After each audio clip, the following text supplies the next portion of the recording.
Hello, friends, and welcome to episode 668 of the Juicebox Podcast.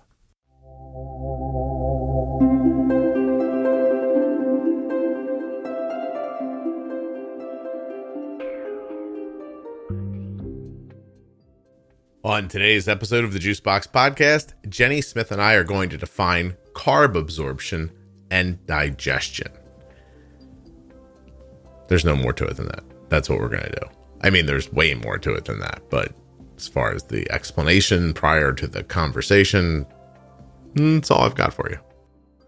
Please remember while you're listening that my voice sounds terrific today, and that you should always consult a physician before making any changes to your healthcare plan or becoming bold with insulin. Are you a U.S. resident who has type 1 diabetes or is the caregiver of someone with type 1? Because if you are, you can support the T1D Exchange and research for type 1 diabetes by going to t1dexchange.org/juicebox. When you get there, join the registry, fill out the survey. The whole thing takes fewer than 10 minutes, and you are going to help people with type 1. You're also going to support the Juicebox Podcast. I don't even want to stop talking now. My voice sounds amazing in my ears. t1dexchange.org/juicebox. This episode of the Juicebox Podcast is sponsored by US Med. US Med is the #1 distributor for Freestyle Libre systems nationwide. They are the #1 specialty distributor for Omnipod Dash, the #1 fastest growing Tandem distributor, and the #1 rated distributor in Dexcom customer satisfaction surveys. US Med is a place where you get your diabetes supplies from. Most of us use them, right? Most of us are using some sort of an online. Wait a minute. Are you not getting your supplies online? Okay, hold on. First of all, it's super easy to get your supplies online. Are you not doing this? All right, hold on a second. Let me get a sip of water. I got to explain this whole thing to you. So we used to use another company. We've actually used a couple of them. And in the past, they've been, spotty. Let's say spotty in their customer service. But US Med prides themselves on their white glove treatment of their customers. US Med has an A+ rating with the Better Business Bureau, and they want you to get better service and better care than you're accustomed to getting now. US Med always provides 90 days worth of supplies and fast free shipping.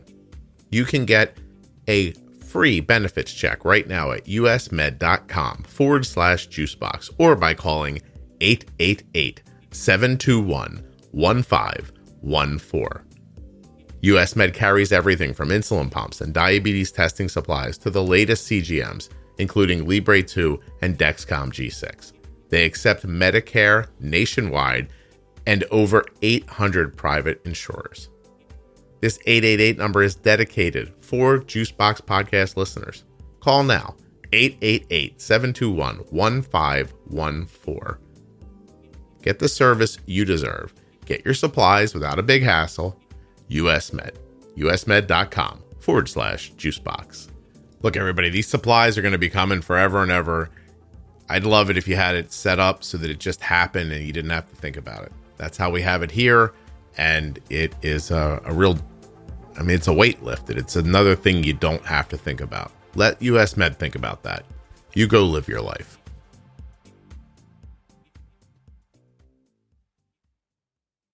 Okay, so we fixed your computer.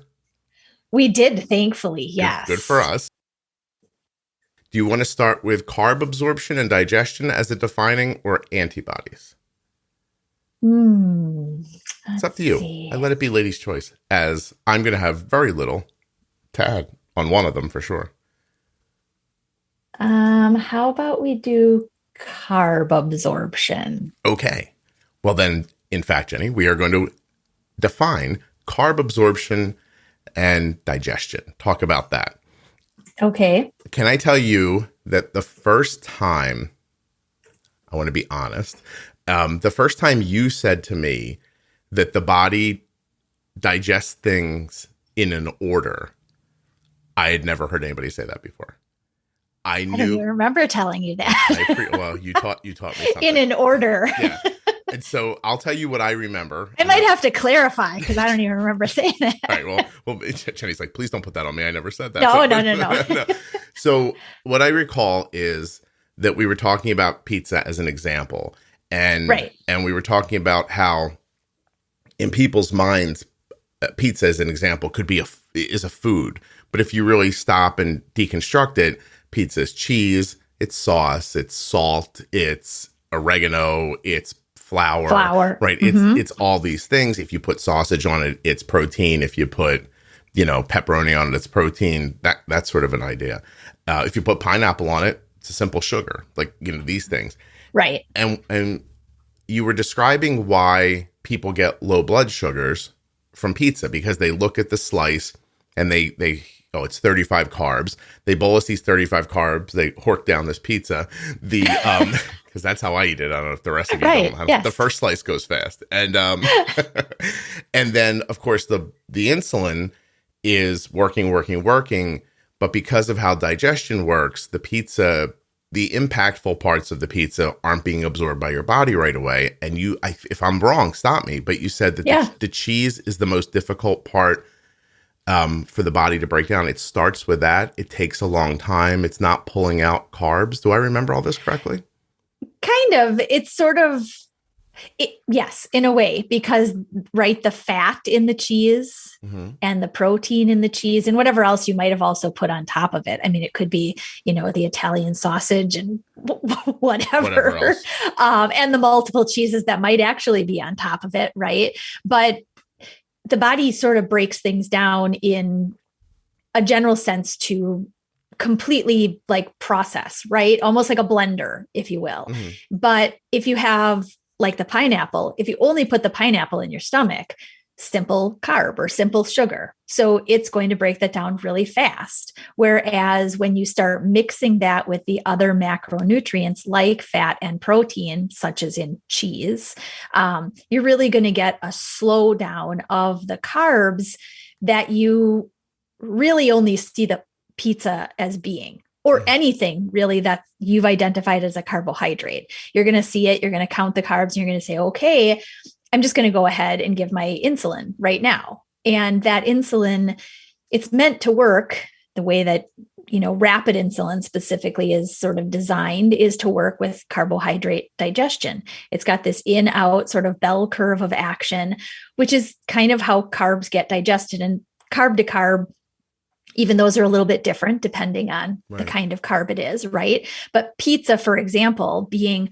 yes, it might have carbs in it, but those carbs really get slowed down when everything gets blended together and the body is trying to also work on, I guess, simple way to say it is a harder to process. Right. The more macronutrient. So if we took the slice of pizza as an example and it just had, I don't know, sauce and cheese on it, and we eat it, our body processes it in one bell curve that we could see. But if we rip the cheese off it and eat it, the bell curve completely changes. Right. That's a great way to describe it. Okay. Absolutely. In fact, something like the pizza crust with just the sauce, which pretty much that's just all carb, unless you've added fat and whatnot to the crust, then yes, that's going to be a faster digesting type of food or meal because you really have added nothing to slow down. So you have a typical carbohydrate bell curve, and in, kind of out within, let's say, about 3-ish hours, right?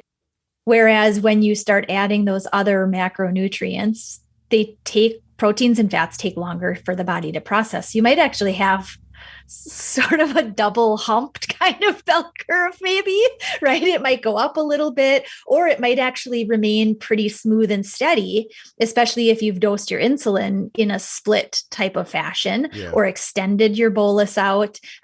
You might actually see something that's pretty stable for a while before it slowly starts to go up later, where things like fat and protein, those may be the end result of a rise up later, not necessarily truly just carbohydrate. Right. And I just think we should. So bell curve, if you think about a spike that you see on your CGM where you're going along okay at 90, and then all of a sudden you go up to 140. It hangs there for a little while, and then it curves and it comes back down to 90 again. If you can picture that in your head, it sort of looks like the outline of a bell. Yes. So the carbs, it's an impact of the carbs. The carbs start to impact. They impact heavier and heavier and harder and harder and harder. The top of the bell gets formed. The carbs start to be digested, so less impact. And at the same time, if you're lucky, there's another bell curve going on, which is the insulin. Yep. Right. You put the insulin in, the insulin's not working as hard at first. It starts to work harder and harder and harder, which is why you always hear me say something like, you got to, it's all about timing and amount. You have to put in the right amount at the right time. You have to line up the impact of the carbs with the action of the insulin. However, I don't know. I've said it like 1,000 different ways at this point. But those impacts have to be fighting the fight at the same time. Correct. Right. But aside of that, just sort of keep in mind that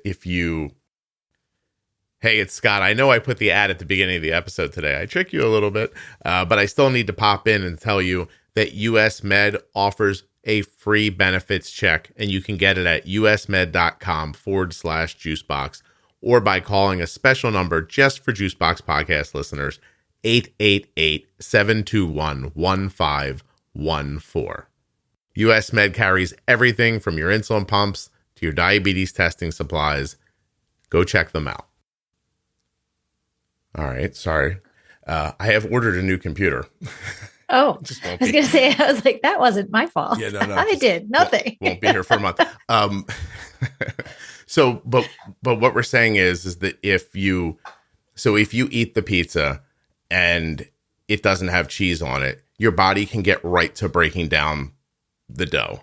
And so you're going to start seeing an impact sooner. But if you mix the cheese in with it, fat and protein slow down the digestion process, and your body sort of focuses on the things that are more difficult to break down first. So it's breaking down stuff that doesn't have carbs in it necessarily. So there's less kind of breaking it down all at one time, but because the carbs get mixed in with these foods that are harder and it's breaking everything down, slows the whole those process slow down. The whole process down, and really. significantly slow it down. And significantly slow it down. Okay. Exactly. Which again, as your example, when you then take a bolus all up front for something like pizza, or the other foods that would fit into that, same category, you're really going to most likely get a low blood sugar, end up needing to treat the low blood sugar. That treatment might even be a little bit slower because you have this food that's a heavier type of food already in your stomach. And then you end up going up later, not only from treating the low, which you needed to do, but also now the food is actually hitting and you got impact of insulin more upfront where you actually needed it stretched out over the course of how long that was taking to digest. Right. And that's why Chinese food can be difficult, right? Because it can be a mixture of a slow and a fast impact. Yes. You can almost have, you'll have two bell curves. You'll have quicker, faster ones and slower, more drawn out ones. And you have to hit both of those differently with insulin differently. Yep. Yeah. So now that we've kind of like walked through it, pizza's a great example because it makes the point. But so if you have anything now, like just think about all the different foods you're eating. If you eat them singularly, they have an impact, across this curve. When you start mixing them together on a plate, we were talking about this in another episode, you have different lines of, reality happening. You have the bell pepper reality and the mashed potato reality and the meatloaf reality all kind of happening at the same time. Now, it's not, I have to say, like anecdotally from managing Arden, it's not like there are these three different crazy things happening. They kind of blend together a little bit. You kind of almost can't see it with the naked eye. But it is true that it's working that way. Different foods are impacting differently.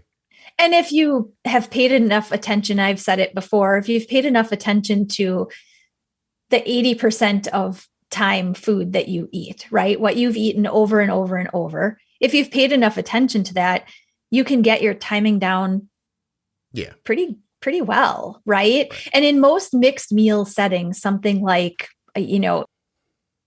brown rice and broccoli and grilled chicken, right?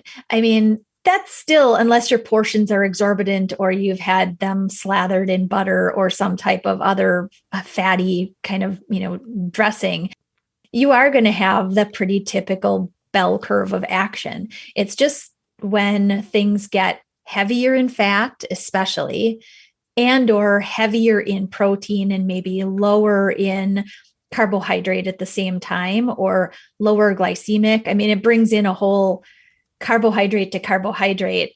Not all carbs are sort of digested by the body at the same way, right? A good example being plain old white bread versus something like a sprouted grain, like an Ezekiel bread, for example, right? Very unprocessed versus really, really broken down. There's nothing left in that white bread. It's kind of like eating sugar, really. Right. Well, and it's funny because I find it, if you choose a white bread that doesn't have high fructose corn syrup in it, I find it easier to bolus for because I know what it does it right away, and it takes a lot of insulin, but it's not like there are these real kind of like the grains don't take more time it doesn't stretch out the process, I guess. No, not at all. But it's a ton of insulin. Like, you're making me think about, like, I Googled, this is one of my favorite things that I'm not sure is real in the world or not, but that there's silicone in McDonald's French fries. So is there silicone in McDonald's fries? The chemical sharing a link between finding a cure for baldness and fast food French fries is dimethylpolysiloxane, which is reportedly found in the silicone that is added to the oil McDonald's cooks its famous French fries. And this is from 2018. So not really my bigger point. My bigger point is that when you start looking at processed foods versus natural foods, this is a big deal because these foods are, generally speaking, going to be higher carbs, and there are things in them that your body is not really supposed to be dealing with. No. You wouldn't, you know what I'm saying? Like deep frying is a great example to me, because if anybody's ever like deep fried something on their own, you fill the pot up or whatever, and you fry it. And when you're done, the pot has much less oil in it, but you don't think about it that you're the one eating the oil right when it's over. It's like it magically it went someplace. It's like when you boil water and the water like sort of evaporates. Right. You kind of think, well, they must have just like evaporated. It's magic. And it did, by the way. It's up in the air now, right? Like, and it's still there. This oil it still exists in the world. It's been absorbed into your food. And so if you go back to the pizza explanation where fat slows down digestion, then fried foods are going to slow down digestion too, because you're going to be taking in oil. And in most settings, it's not going to be like real expensive cold pressed olive oil that they're making your French fries in. It's going to be whatever, like, cheap, yes, easy to buy, stuff that these companies can use for their oil. So you're getting that in there. You're getting whatever is in French fries, and I'm using this as an example because it's here. This is from a 2015 article. Let's see if, it shows you how McDonald's fries are made. There are real potatoes in it. That's nice. Thankfully. Oh my goodness. Do you add any type of flavor? Yes. So they put in flavors and oil blends, beef flavoring. Like, there's all kinds of stuff. What kind of oil do you use? We use an oil blend made from 4 different kinds of oil: canola, corn, soybean, hydrogenated soybean. Those are 4 oils I wouldn't eat. And I am not nearly the healthiest person in the world. And so I'm assuming there's salt. There's a lot in there. Well, thankfully, salt is like one of the least dangerous things on the whole list there in those fries. Jenny's like, maybe you'll get some iodine. Right, exactly. Help your thyroid out. If they use the right kind of salt, right. Yes. But I just think that when I watch people online speaking and talking about the problems they have bolusing for their meals, they only ever think of it as the number on the carb count. Like, the rest of it just usually doesn't come into play for them. And I just think, I don't think you should eat any certain way. And I'm not telling anybody how to eat. I enjoy a McDonald's French fry. But you have to understand it. You can't just blindly look at this meal and go, McDonald's says that this is 86 carbs, and dial it up and think that's going to work out for you, because it very likely is not going to. Right. I mean, and it brings in a definite bigger piece of the lack of detail in education that's provided, because majority of people diagnosed are sent home and told, count your carbs, take your insulin. Maybe they're told to pre-bolus by 10 minutes. And it's sort of left at that. Most places, unfortunately, don't even go into use of potential split bolus ideas, or whether you're on multiple daily injections or have the use of a pump with extended bolus and those types of things. There's no definition to this type of carbohydrate, or these types of carbohydrate, or these groups here. You can expect quick impact, sort of moderate impact, really slow impact. That gets into glycemic index. And from the get-go, if we're not giving this information, that's where the confusion starts to come in. Right. If I was just told to count carbohydrate and that every single apple out there was 12 grams of carbohydrate, well, great, fabulous. So then I go and get my big old Honey Crisp apple, and it's 12 grams of carb, and it's not really. And I say good luck using a 12-gram count for a big apple, because you're going to be in trouble. Or you send your kid to a pizza party and the kid has 3 slices of pizza, and you're like, well, that's 90 carbs. You give your kid 90 carbs worth of insulin. That insulin is going to crush them long before the pizza catches up. Some other stuff. And we know that most kids are not sitting at a birthday party, right? I mean, it's usually a trampoline park or something, right? Yeah. The balance of the timing and the amounts, it's more important in different situations. It's also, all right, but hold on. So from online, how are carbohydrates digested and absorbed? During digestion, starches and sugars are broken down both mechanically through chewing and chemically by enzymes into the single units glucose, fructose, and or galactose. That sounds like a transformer, which are absorbed into the bloodstream and transported for use as energy throughout the body, which, if you listen closely to that sentence, what it means is sugar gets put into your blood. So, yes. And then, and so this happens at different times.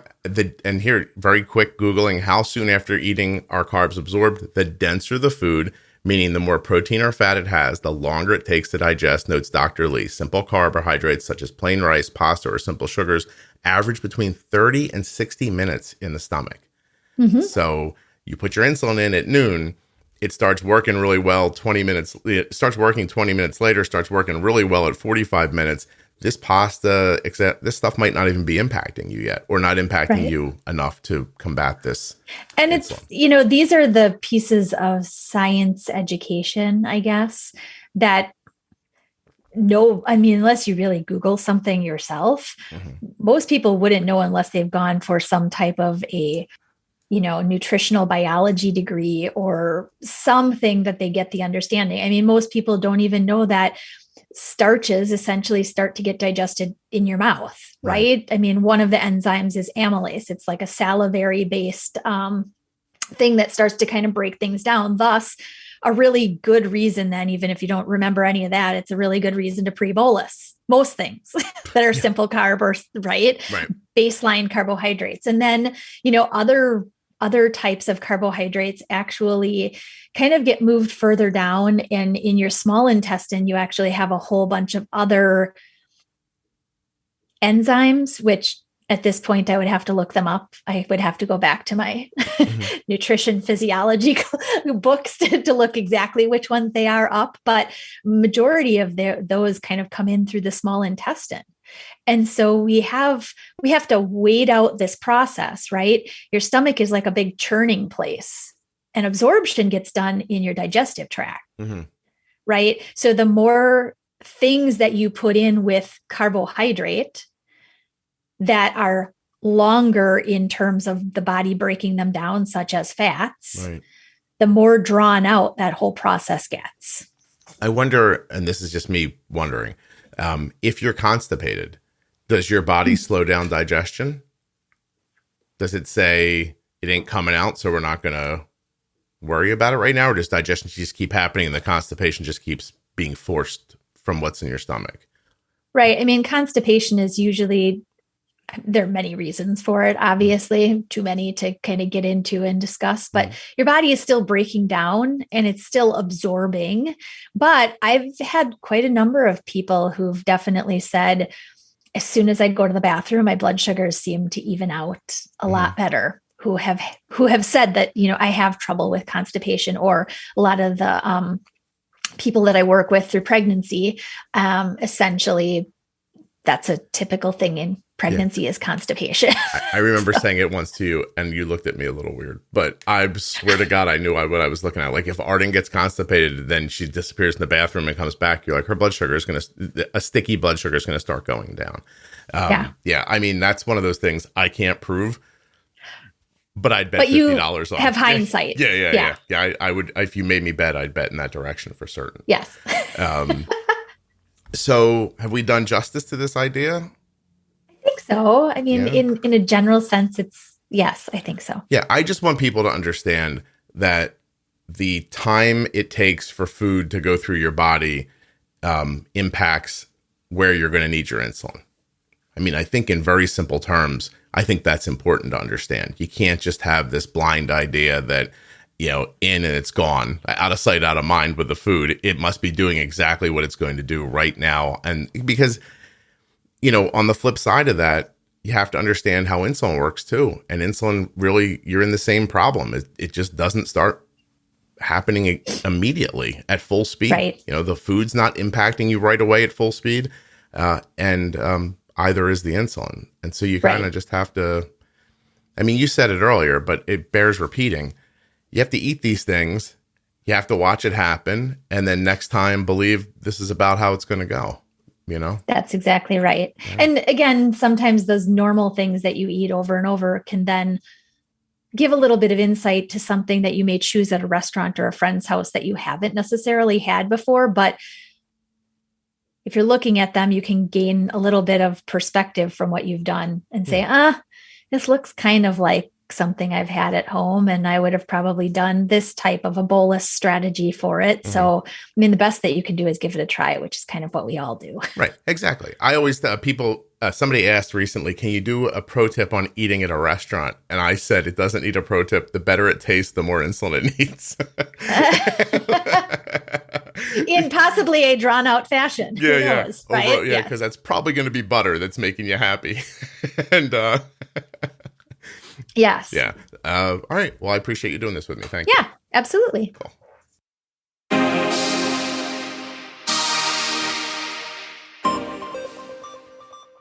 I want to thank Jenny for being here. Don't forget that Jenny works at integrateddiabetes.com. If you'd like to hire her, you can. And I'd like to thank our sponsor today, US Med. Get your diabetes supplies easily. It doesn't need to be a big hassle. And with US Med, it won't be. Check them out and get your free benefits check at usmed.com/juicebox or by calling 888-721-1514. There are links to US Med and all the sponsors in the show notes of your podcast player and at juiceboxpodcast.com. And don't forget to go take that survey at t1dexchange.org/juicebox. When you support the sponsors, you're supporting the show. At this point, I don't even remember how many Defining Diabetes episodes there are, but there's got to be more than 40. If you're enjoying them, you can find them at juiceboxpodcast.com, diabetesprotip.com, or by joining the private Facebook group, Juicebox Podcast Type 1 Diabetes, and then heading up to the top. I want to call it I always want to use the wrong word. And then hold on a second, I'll tell you what it's called when you get to so the Facebook page is a private group. It's really terrific. I think it's got like 25,000 members in it right now. And at the top, here it is. There's a featured tab. So you have to answer a couple of questions to get in. But once you're in there, go to that featured tab.